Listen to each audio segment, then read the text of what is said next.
औज़ुबिल्लाहिमिनश्शैतानिर्रजीम बिस्मिल्लाहिर्रहमानिर्रहीम रब्बिश्रह ली सदरी व यस्सिर ली अमरी वहलुल उक़दतम मिन लिसानी यफ़क़हू क़ौली। माय डियर स्टूडेंट्स, मैं हूं वाजिद अली कंबो, आपका chemistry teacher, second year chemistry chapter 10।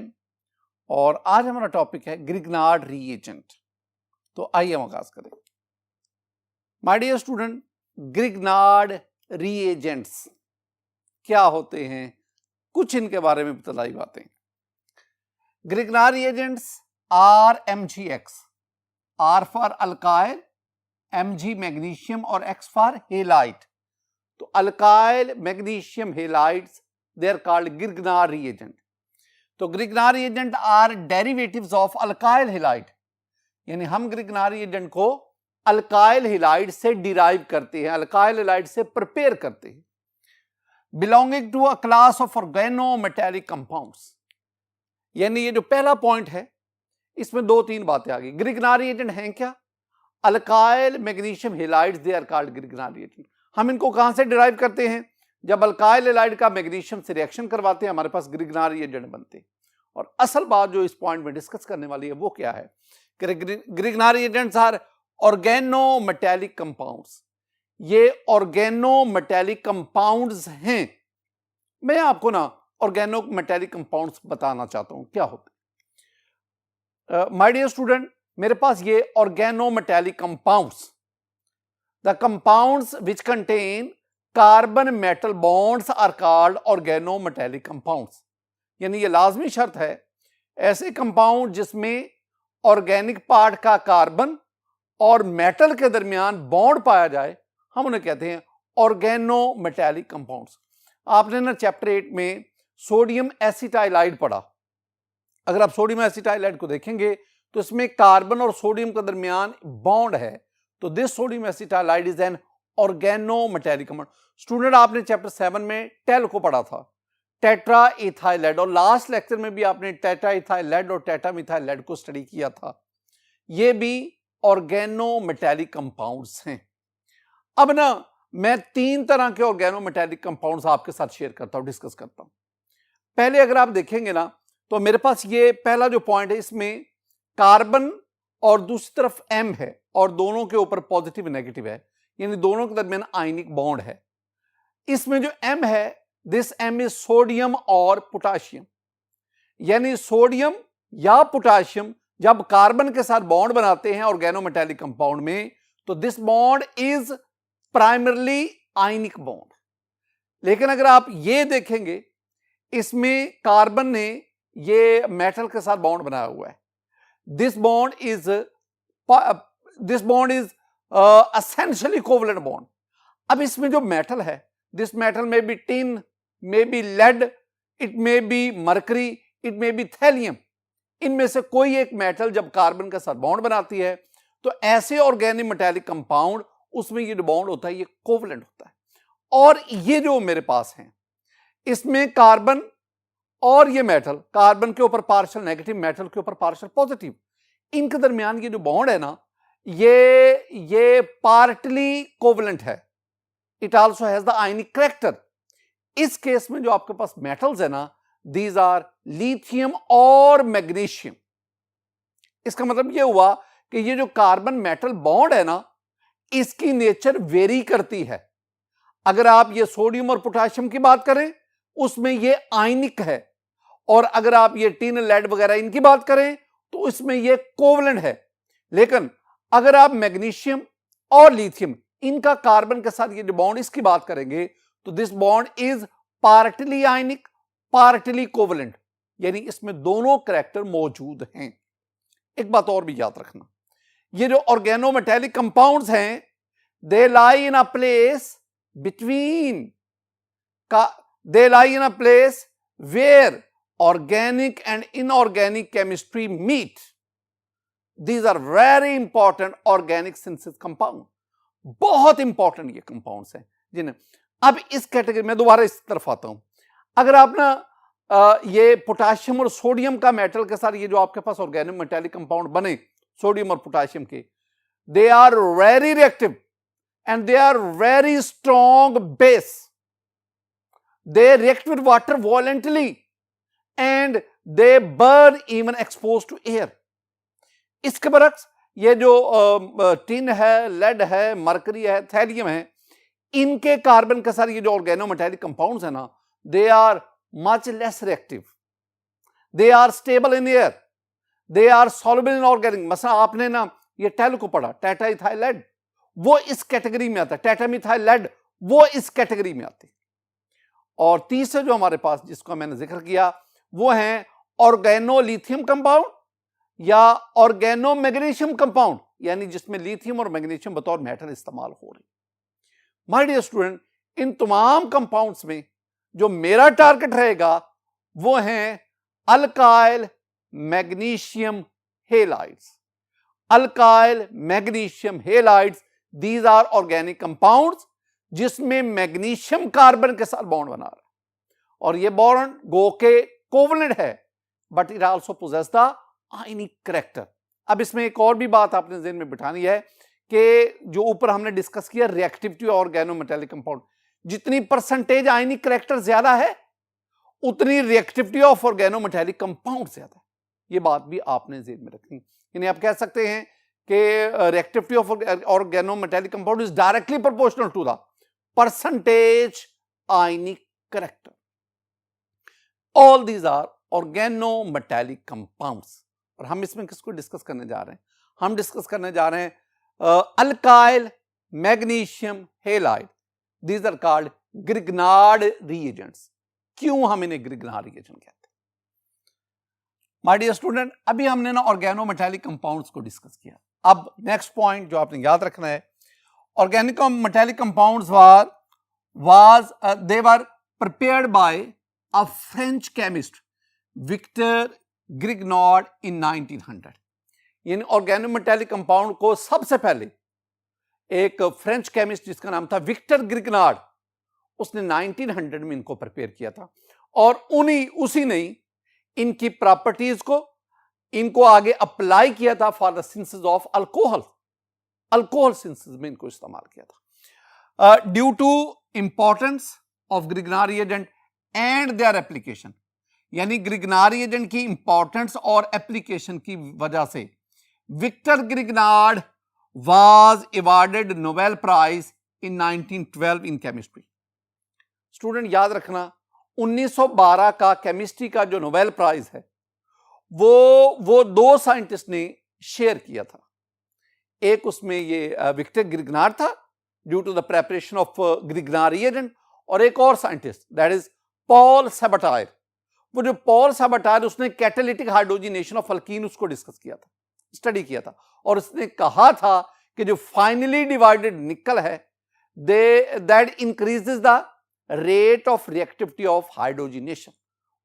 Hydrogenation के रेट को बढ़ाता है फाइनली डिवाइडेड निकल. इस बेस पे पॉल सैबाटायर को और ग्रिग्नार्ड रिएजेंट इसको इंट्रोड्यूस करने पर विक्टर ग्रिग्नार्ड को 1912 का नोबेल प्राइज दिया गया. माय डियर स्टूडेंट, इंपॉर्टेंस क्या है? These reagents, I mean Grignard reagents, are so important in organic synthesis. ये लफ्ज याद करना कि ऑर्गेनिक सिंथेसिस में ये बहुत ज्यादा important.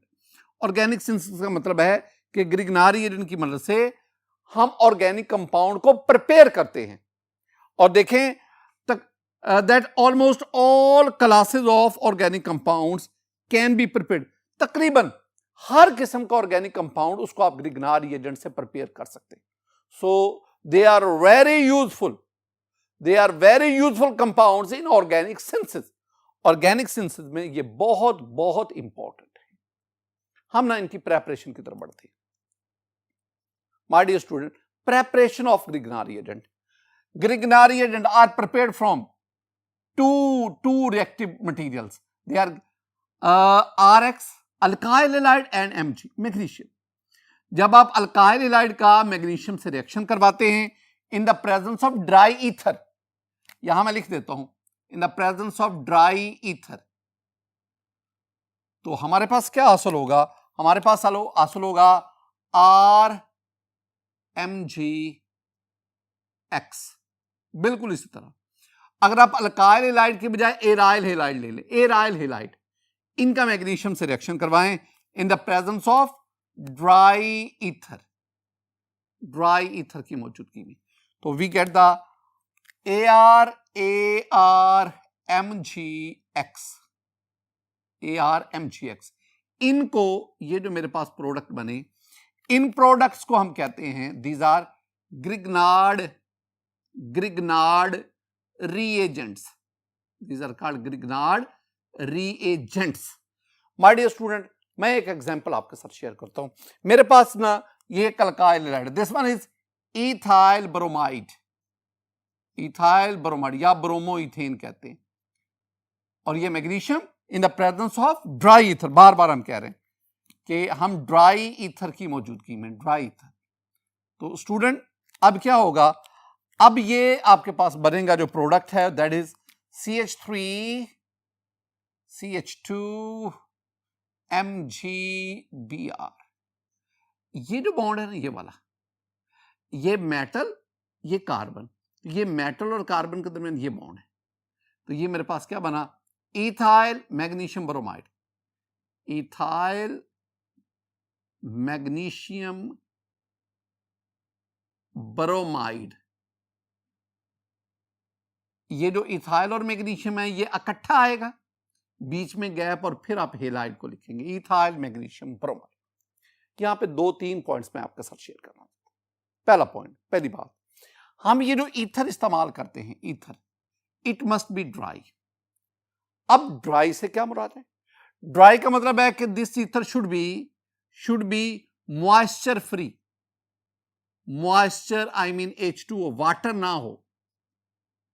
It does not have no alcoholic contents. It does not have the alcoholic contents. इसमें मॉइस्चर नहीं होना चाहिए, इसमें अल्कोहलिक कंटेंट्स नहीं होने चाहिए। इसका मतलब है ड्राई। ये बात ज़हन में रखनी है। ड्राई का मतलब क्या है? ऐसा ईथर जिसमें मॉइस्चर ना हो, ऐसा ईथर जिसमें इंप्योरिटीज ना हो।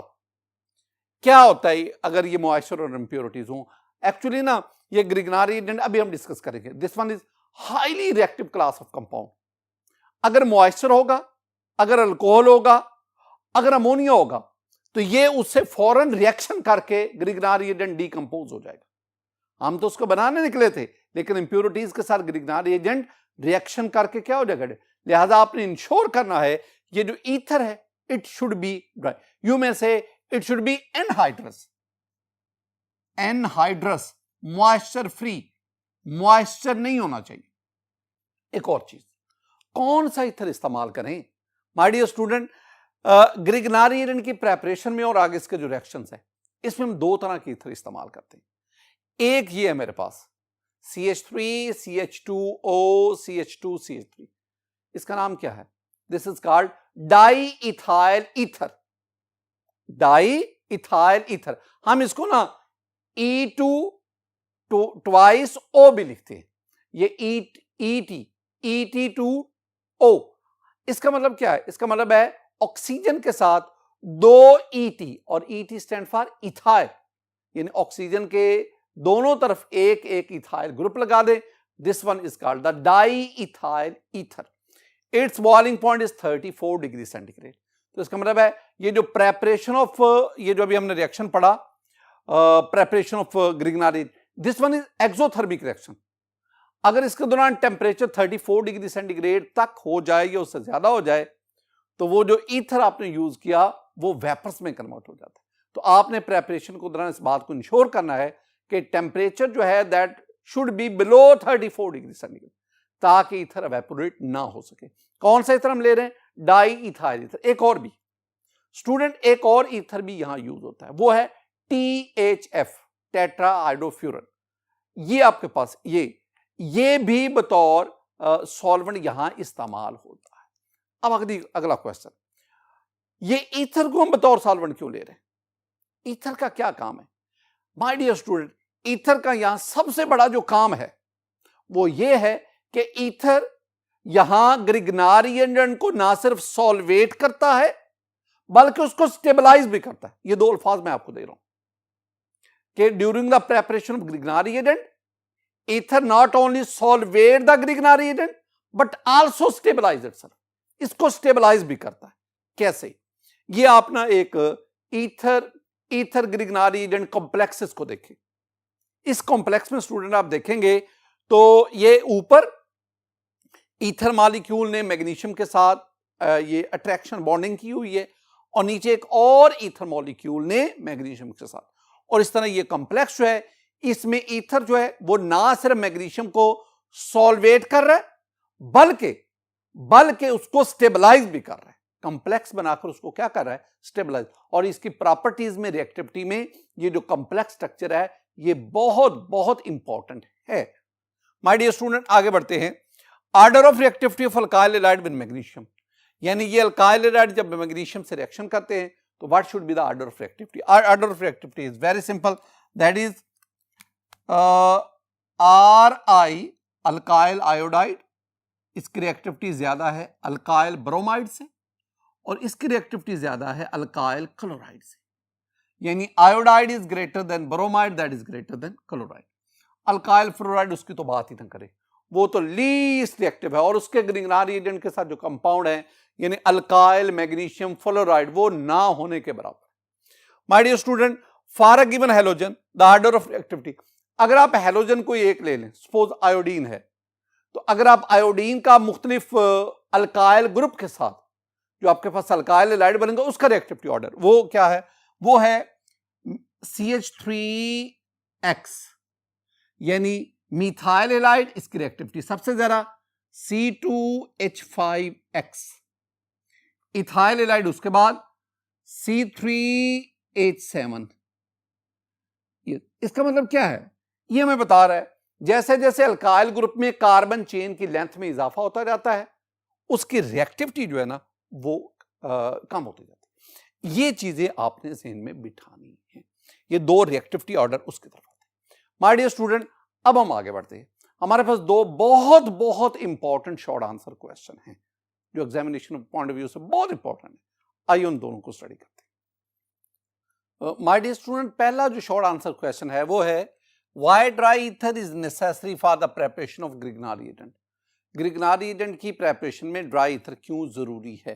पहली बात आप ज़हन में बिठा लो कि Grignard reagent is highly reactive class of compounds, ये बहुत ज्यादा रिएक्टिव है।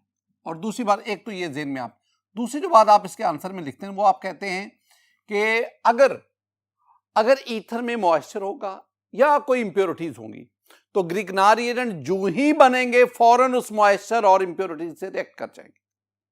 यानी एनी मॉइस्चर या इंप्योरिटीज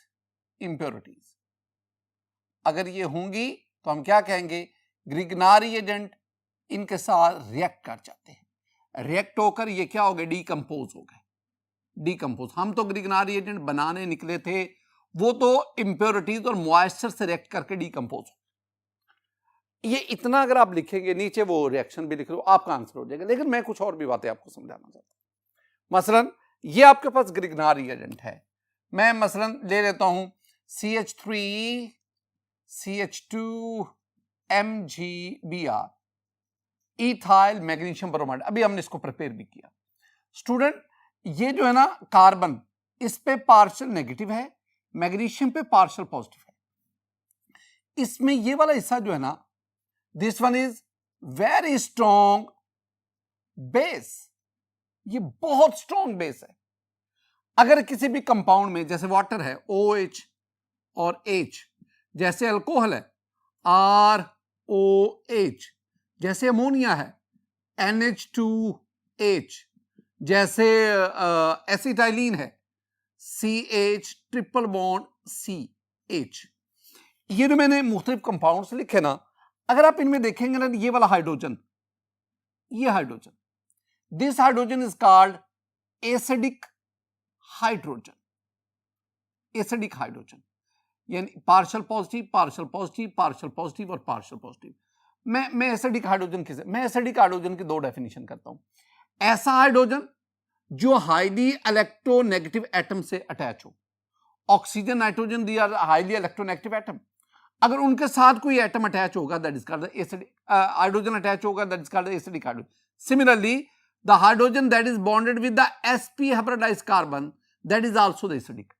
अब ये जो एसिडिक, ऐसे कंपाउंड जिनमें एसिडिक हाइड्रोजन होंगे, अगर वो बतौर इंप्योरिटी या मॉइस्चर मीन वाटर अगर वो मौजूद होंगे, तो ये ग्रिग्नार एजेंट जो स्ट्रॉन्ग बेस है, ये फौरन इनमें से हाइड्रोजन एब्स्ट्रैक्ट कर देगा, और जब एब्स्ट्रैक्ट करेगा, निकाल लेगा, आप ये हाइड्रोजन निकालें, ये हाइड्रोजन इस ग्रुप को दे दें, this one is alkyl group. जब आप अल्काइल ग्रुप को ये हाइड्रोजन दे देंगे, it will convert into alkane. तो ये किस में कन्वर्ट हो जाएगा? ये अल्केन में कन्वर्ट हो जाएगा। इसका मतलब क्या हुआ? इसका मतलब है कि ये जो ग्रिग्नार एजेंट है, ये इन कंपाउंड से रिएक्शन करके डीकंपोज होता है और किस में कन्वर्ट हो जाता है? अल्कीन। अगर आप ग्रिग्नार एजेंट इसको प्रिपेयर कर रहे हैं, आप कहते हैं ये प्रिपेयर होने के बाद स्टेबलाइज रहे, तो फिर आपने क्या इंश्योर करना है? आपने इंश्योर करना है जो आप ईथर यूज कर रहे हैं दैट मस्ट बी ड्राई, उसमें अल्कोहलिक कंटेंट्स नहीं होने चाहिए, उसमें इंप्योरिटीज नहीं होनी चाहिए, उसमें मॉइस्चर नहीं होना चाहिए। और मैंने अभी आपको बात की कि जो ड्राई ईथर होगा वो इस ग्रिग्नार एजेंट को जो बना है इसको सॉल्वेट भी करेगा, इसको स्टेबलाइज भी करेगा। बहरहाल ये सारी की सारी बातें आपने इस आंसर में लिखी, लेकिन आपने ऐसा आंसर लिखना है जो बहुत बड़े पैराग्राफ की सूरत में ना हो, समराइज कंसेप्चुअल आंसर दें। My dear student, Grignard reagent are very reactive class of compounds. Comment, Grignard reagent बहुत ज्यादा रिएक्टिव है। वो तो मैं बार बार कह रहा हूं कि मैं बार बार क्या कह रहा हूं? मैं कह रहा हूं कि Grignard reagents is highly reactive class of compounds. अच्छा, वजह जरा देखो। ग्रिग्नार एजेंट में ना आपके पास जो बॉन्ड है ना, वो है ये कार्बन, ये मैग्नीशियम, और मैग्नीशियम के साथ आगे हैलोजन। मैं इस बॉन्ड की बात कर रहा हूं, ये वाला बॉन्ड जो है, ये वाला मैग्नीशियम पे पार्शियल पॉजिटिव चार्ज, कार्बन पे पार्शियल नेगेटिव चार्ज। जरा ना ये जो पॉइंट है ना, मैं इसकी बेस आपको समझाना चाहता हूं। माय डियर स्टूडेंट, आप ना ये दो कंपाउंड्स देखें, एक में कार्बन ने X के साथ बॉन्ड बनाया और दूसरे कार्बन ने M के साथ। यहां X से मेरी मुराद वो एटम है जिसकी इलेक्ट्रोनेगेटिविटी कार्बन से ज्यादा है। अगर कार्बन एक ऐसे एटम से अटैच होगा जिसकी इलेक्ट्रोनेगेटिविटी कार्बन से ज्यादा, you know the electronegativity carbon is 2.5, और अगर ये दूसरा जो X जिसे मैं कह रहा हूं, अगर ये कोई हेलोजन हो, क्लोरीन हो, या ऑक्सीजन हो, या नाइट्रोजन हो, ये वो एटम है जिनके इलेक्ट्रोनेगेटिविटी कार्बन से ज्यादा है। तो इस सूरत में क्या होगा? इस सूरत में carbon bears partial positive charge while X bear partial negative charge, और X जो है वो कार्बन से इलेक्ट्रॉन अपनी तरफ अट्रैक्ट करेगा। इसके बरक्स अगर आपके पास ये कार्बन किसी मेटल के साथ, वो मेटल जिसकी इलेक्ट्रोनेगेटिविटी, डेफिनेटली मेटल्स की इलेक्ट्रोनेगेटिविटी कार्बन से क्या है? कम है। Metals are electropositive, carbon is a non metal and carbon is electronegative. अब इस सूरत में अगर कार्बन किसी मेटल से बॉन्ड बना रही है, इस सूरत में कार्बन पर पार्शियल नेगेटिव चार्ज होगा और उस मेटल पर पार्शियल पॉजिटिव चार्ज होगा। अब दोनों केस देख लें। ऐसा एलिमेंट जिसके इलेक्ट्रोनेगेटिविटी कार्बन से ज्यादा हो, उसके साथ बॉन्ड बनाने पर कार्बन पर पार्शियल पॉजिटिव, और ऐसा एलिमेंट जिसके इलेक्ट्रोनेगेटिविटी कार्बन से कम हो, उसके साथ बॉन्ड बनाने पर कार्बन पर पार्शियल नेगेटिव चार्ज। अगर आप इन दोनों का ना इलेक्ट्रोपोटेंशियल मैप देखें ना, ये पहले केस में आपके पास मिथाइल क्लोराइड है, इसका ये इलेक्ट्रोपोटेंशियल मैप देखें स्टूडेंट। अगर आप इस मैप को देखेंगे ना, तो इसमें जो कार्बन है, this one is electron deficient, electron poor. लेकिन अगर आप दूसरी तरफ देखें, जैसे आपके पास ये कार्बन का लिथियम के साथ है, लिथियम इज अ मेटल, इसमें देखेंगे तो कार्बन इज इलेक्ट्रॉन रिच। अब इन तमाम बातों से मेरे पास क्या आया कि अगर मैं कार्बन का मैग्नीशियम के साथ बॉन्ड बनाऊं, कार्बन के इलेक्ट्रोनेगेटिविटी 2.5, मैग्नीशियम के इलेक्ट्रोनेगेटिविटी 1.2 या कुछ बुक्स में 1.3 भी लिखी हुई है। इस सूरत में चूंकि कार्बन के इलेक्ट्रोनेगेटिविटी ज्यादा है, तो कार्बन शेड पेयर इलेक्ट्रॉन को अपनी तरफ खींचेगा, यूं कार्बन पर नेगेटिव चार्ज आएगा और मैग्नीशियम पर पॉजिटिव आएगा, पार्शियल पॉजिटिव पार्शियल नेगेटिव। जब कार्बन पर नेगेटिव चार्ज आएगा, this one is कार्बेनाइन, carbanionic character develops in the carbon, carbanionic character, negative charge, and this negative charge on carbon is an unusual character for carbon, unusual, गैर मामूली है. It makes carbon very powerful nucleophile, और यही वजह है कि ये तेजी से इलेक्ट्रोफिलिक सेंटर पर अटैक करता है, और ये वो पॉइंट है जो इस ग्रिग्नार रिएजेंट को हाईली रिएक्टिव बना देता है. याद रखना, ये जो कार्बन मैग्नीशियम बॉन्ड है, हालांकि ये एक कोवलेंट बॉन्ड है, कोवलेंट बॉन्ड है, लेकिन ये ग्रेट इलेक्ट्रोनेगेटिविटी डिफरेंस की वजह से this bond, this carbon magnesium bond is highly polar. Carbon being at the partial negative charge, ये partial negative on carbon, partial negative. This negative charge on carbon is an unusual character for carbon character. It makes carbon strong nucleophile, ये carbon को strong nucleophile बना देता है.